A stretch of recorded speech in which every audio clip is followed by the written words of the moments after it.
Bismillahirrahmanirrahim. Assalamualaikum warahmatullahi ta'ala wabarakatuh. Anak-anak, hari ini kita akan membahas tentang bab 1, yaitu menjadi imam sholat berjamaah. Namun sebelum kita mulai pembelajaran hari ini, marilah kita membaca doa bersama-sama. A'udzubillahi minasyaitonirrajim. Bismillahirrahmanirrahim. Ila hadratin Nabil Mustafa Muhammadin sallallahu alaihi wasallam. Syaulillahi lahumul Fatihah. A'udzubillahi minasyaitonirrajim. Bismillahirrahmanirrahim. Alhamdulillahi rabbil alamin. Ar-Rahmanirrahim. Maliki yaumiddin. Iyyaka na'budu wa iyyaka nasta'in. Ihdinas siratal mustaqim. Siratal ladzina an'amta 'alaihim ghairil maghdubi 'alaihim waladdallin. Amin. Bismillahirrahmanirrahim. Qul huwallahu ahad, Allahus samad, lam yalid wa lam yulad wa lam yakul lahu kufuwan ahad. Bismillahirrahmanirrahim. Qul a'udzu birabbil falaq, min syarri ma khalaq, wa min syarri ghasikin idza waqab, wa min syarri naffatsati fil 'uqad, wa min syarri hasidin idza hasad. Bismillahirrahmanirrahim. Qul a'udzu birabbin nas, malikin nas, ilahin nas, min syarril waswasil khannas, alladzi yuwaswisu fi sudurin nas minal jinnati wan nas. Bismillahirrahmanirrahim. Raditu billahi rabba wa bil islami dina wa bi muhammadin nabiyya wa rasula. Rabbi zidni ilma warzuqni fahma bi rahmatika ya arhamar rahimin. Sekarang yang selanjutnya adalah siapkan buku kalian dan silahkan buka buku muatan lokal keagamaan kalian, ya. Bapak akan membahas dengan sistematis mulai dari A, yaitu pengertian sholat berjamaah. Silahkan dibuka dulu bukunya pada halaman 5. Pengertian sholat berjamaah. Sholat berjamaah adalah sholat yang dilakukan secara bersama-sama oleh 2 orang atau lebih. Salah satu di antaranya menjadi imam dan salah satu di antaranya menjadi makmum. Nah, paham? Jadi, sholat berjamaah adalah sholat yang dilakukan secara bersama-sama. Berapa batasnya? Minimal 2 orang, yang 1 orang menjadi imam dan yang satu lainnya menjadi makmum. Itu namanya sholat berjamaah. Jadi sholat berjamaah tidak perlu orang banyak, 2 orang saja, 1 jadi imam, 1 jadi makmum, itu disebut dengan sholat berjamaah. Oke, ngerti ya? Sekarang pindah di poin B, yaitu hukum sholat berjamaah. Hukum sholat berjamaah adalah sunnah muakkad, yaitu sunnah yang sangat penting atau yang sangat dianjurkan. Nah, jadi sholat berjamaah ini hukumnya adalah sunnah muakkad. Jika sholat itu hukumnya adalah wajib. Nah, tapi kalau pelaksanaannya sholat berjamaah itu hukumnya adalah sunnah muakkad atau sunnah yang sangat dianjurkan. Bahkan sunnah ini hampir mendekati wajib hukumnya. Jadi sholat berjamaah hukumnya itu hampir mendekati wajib, yaitu sunnah muakkad, ya. Kemudian pahala sholat jamaah dilipat gandakan sampai 27 kali dari pahala sholat sendiri. Nah, inilah keutamaan. Jadi sholat berjamaah itu pahalanya lebih tinggi 27 dibandingkan dengan sholat sendirian di rumah atau di masjid, ya. Kemudian apa dasarnya? Dasarnya dari sabda Nabi Muhammad sallallahu alaihi wasallam. Ani ibni Umar qala Rasulullah sallallahu alaihi wasallam, sholatul jama'ati tafdulu an sholatil fadhi bi 27 darajah. Dari Ibnu Umar dia berkata, Rasulullah sallallahu alaihi wasallam bersabda, sholat jamaah lebih utama 27 derajat daripada sholat sendiri. Hadis riwayat Ahmad. Nah, hadis ini sahih ya. Jadi sholat berjamaah ini dengan kekuatan pahala 20 pahala 27 dibandingkan sholat sendiri itu berdasarkan hadis dari Rasulullah Shallallahu Alaihi Wasallam. Kemudian di poin C, sekarang kita akan membahas tentang syarat-syarat sholat berjamaah. 1. Imam.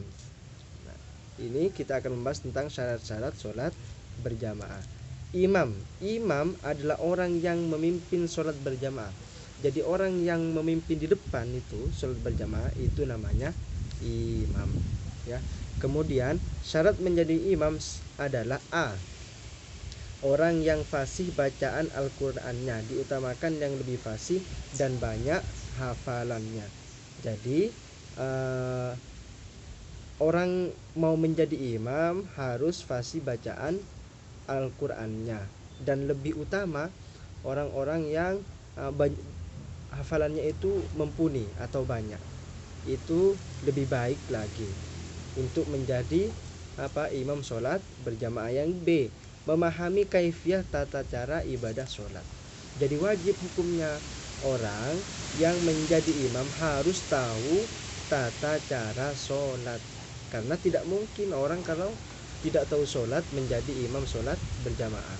Itu sangat tidak mungkin ya, mustahil. Jadi untuk menjadi imam sholat berjamaah harus apa? Harus paham tata cara sholat. Yang C, laki-laki menjadi imam laki-laki dan perempuan ya. Jadi laki-laki menjadi imam laki-laki dan perempuan. Jadi laki-laki boleh menjadi imam di antara laki-laki dan perempuan ya. Sedangkan perempuan menjadi imam bagi perempuan. Kalau perempuan menjadi imam bagi perempuan. Saya ulangi lagi. Laki-laki itu boleh makmumnya seorang laki-laki dan perempuan.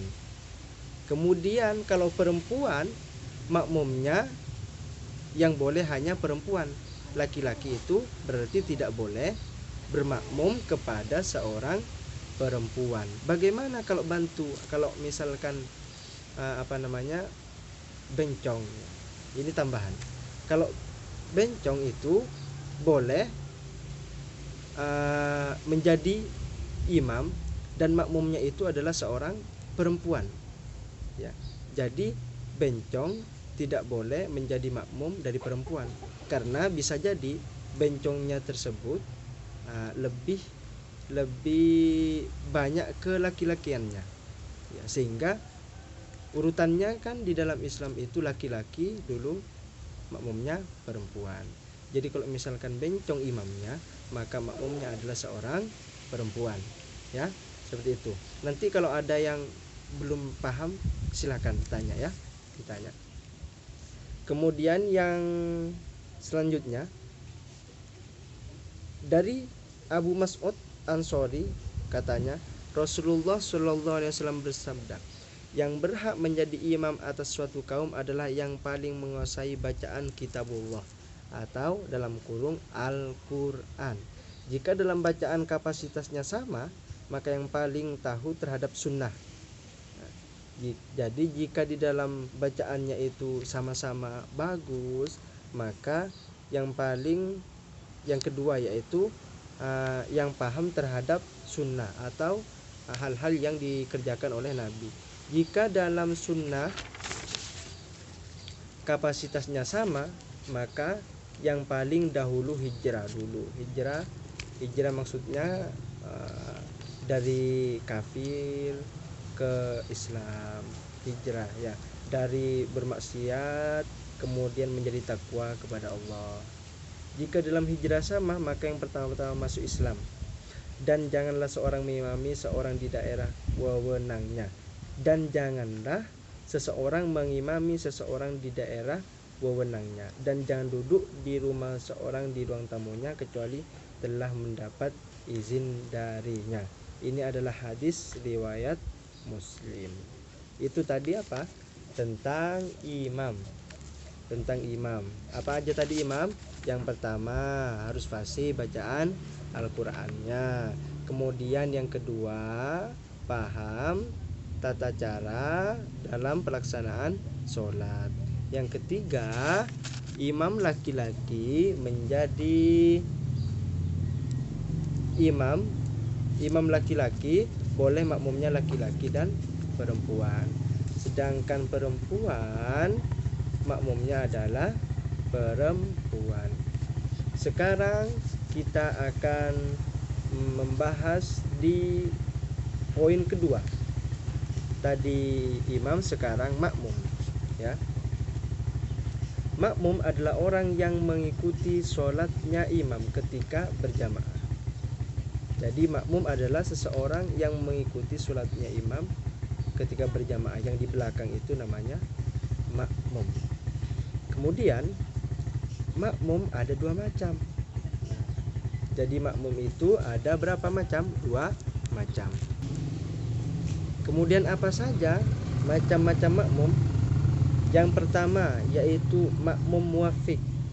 Makmum muwafiq, makmum yang dapat mengikuti sholat imam secara sempurna mulai takbiratul ihram sampai salam.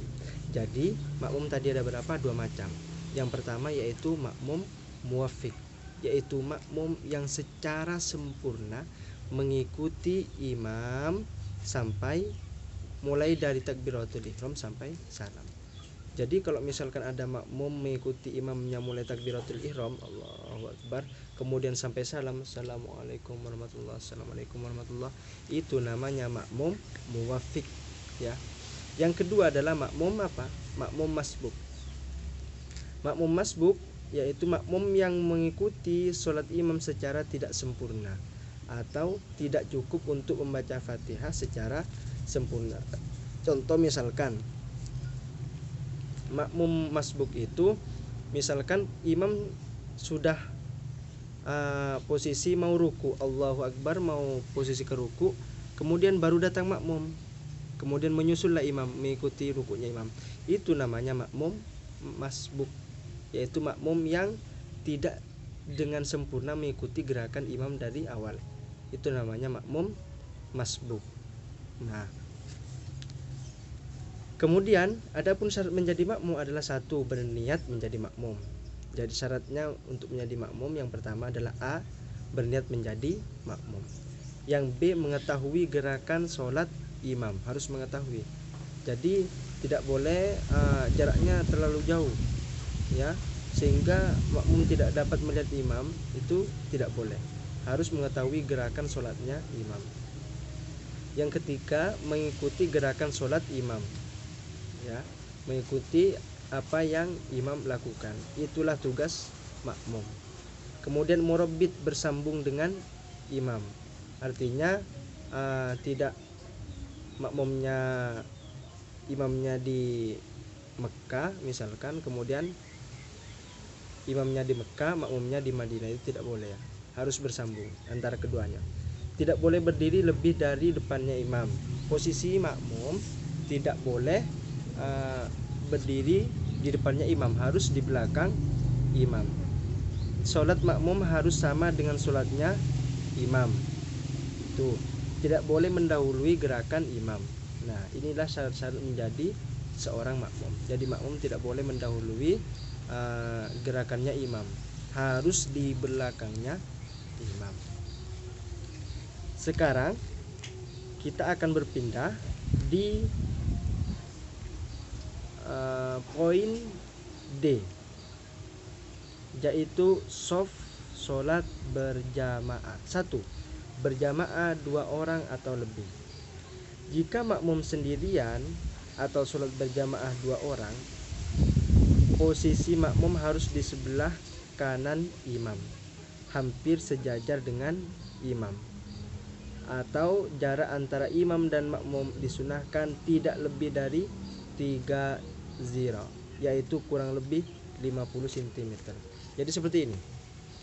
Kalau misalkan berjamaah berdua, maka posisinya makmum dengan imam itu di sebelah kanannya. Jadi mana di sini? kemudian di sini di belakangnya. Bisa nggak sih? Bisa membedakan nggak sih? Ya pokoknya di belakangnya lah. Di belakangnya imam, di posisi kanan, di sebelah kanannya. Kemudian akan tetapi jika masbuk, makmum yang kanan bergeser satu langkah ke belakang dan makmum masbuk tepat di belakang imam merapat dengan makmum muafiq. Jadi kalau misalkan awalnya 2 orang, kemudian datanglah satu lagi makmum masbuk. Nah, makmum yang tadi yang pertama sama imam itu mundur satu langkah ke belakang dan merapatkan ke makmum masbuk, ya. Jika ada masbuk satu lagi, maka masbuk berapat ke sebelah kiri imam. Seterusnya ada 2 masbuk lagi, maka masbuk yang satu ke sebelah kanan, masbuk yang kedua di sebelah kiri. Jamaah campuran, nanti saya akan berikan videonya makmum masbuk, ya, yang tadi ini, supaya lebih gampang. Berjamaah campuran, susunan saf untuk makmum campuran adalah barisan pertama kelompok atau jamaah pria. Ini makmum campuran itu saf pertama itu diisi dengan makmum pria. Kemudian yang berikutnya anak-anak dan di belakangnya wanita. Jangan pada tempat yang renggang antara seorang makmum dengan makmum yang lain. Jadi posisinya harus merapat. Antara makmum satu dengan makmum lainnya itu posisinya harus merapat, jangan sampai renggang-renggang. Kemudian Nabi Muhammad SAW bersabda, penuhkanlah olehmu jarak yang kosong di antara kamu, kata Kanjeng Nabi. Maka sungguhnya setan dapat masuk di antara kamu seperti anak kambing. Jadi kalau misalkan posisinya itu renggang, maka sabda Nabi itu setan akan memasuki, ya. Setan akan dapat masuk di antara kamu seperti anak kambing. Jadi anak kambing gimana? Ya nelusur di bawahnya, di itunya aja anak kambing. Apanya anak kambing? Jadi posisinya harus rapat seperti ini, ya, antara makmum satu dengan makmum yang lainnya. Itulah yang diajarkan, ya, diajarkan Kanjeng Nabi. Kemudian sekarang lafadz niat menjadi imam sholat berjamaah. Misalnya niat imam sholat zuhur, bacaannya adalah usolli fardadz zuhri arba'a raka'atin mustaqbil kiblati imaman lillahi ta'ala. Itu lafadznya menjadi imam sholat berjamaah, imaman lillahi ta'ala. Kalau menjadi makmum apa? Makmuman lillahi ta'ala. Usolli fardadz zuhri arba'a raka'atin mustaqbil kiblati makmuman lillahi ta'ala. Itu kalau menjadi makmum, ya. Poin F, cara menegur atau mengganti imam. Dari Sahal bin Sa'ad berkata, kemudian beliau Rasulullah bersabda kepada para sahabat, bila terjadi kekurang beresan imam dalam sholat kalian, hendaklah makmum laki-laki bertasbih, adapun makmum wanita menepuk tangannya. Jadi misalkan ada kesalahan pada imam misalkan entah itu lupa atau bagaimana, maka cara menegurnya untuk makmum laki-laki mengucapkan tasbih, subhanallah, itu bacaan tasbih, ya. Untuk makmum perempuan itu tepuk tangan. Itu tata caranya, jadi beda. Perempuan dan laki-laki cara mengingatkan imam itu berbeda. Kalau laki-laki membaca tasbih, kalau perempuan menepuk tangannya. Halangan-halangan sholat berjamaah, satu sakit boleh, kalau lagi sakit nggak apa-apa sholat sendirian, ya. Kemudian kedua, hujan deras atau angin kencang sehingga sulit ke tempat jamaah. Misalkan ada hujan deras, musim hujan, kemudian jarak ke masjid misalkan lumayan jauh, berarti kita sholat di rumah tidak apa-apa, atau sholat dengan tetap jamaah dengan keluarga di rumah, ya. Karena lapar atau haus sementara makanan sudah tersedia. Nah, ini biasanya bahaya ini. Ini biasanya ya memang logikanya seperti ini. Mengapa harus mendahulukan makan terlebih dahulu Karena biasanya kalau perut kosong, posisi jamaah nanti pengennya buru-buru selesai ya. Karena apa? Karena perutnya nggak ada isinya. Makanya makan dulu baru jamaah ya. Keempat, pada saat menahan buang air besar atau air kecil. Jadi kalau misalkan pengen ini BAB, maka BAB dulu atau buang air kecil dulu ya. Jangan ditahan, laksanakan dulu hajatnya, dilaksanakan dulu baru nanti jamaah. Yang terakhir, pada saat keadaan tidak aman atau dalam keadaan bahaya, itu boleh tidak jamaah kalau dalam keadaan bahaya ya. Hikmah sholat berjamaah 1, meningkatkan pahala ibadah sholat tentu. Pahalanya berapa tadi? 27 derajat. Menumbuhkan sikap disiplin. Disiplin ngapa? Ketika sudah dilaksanakan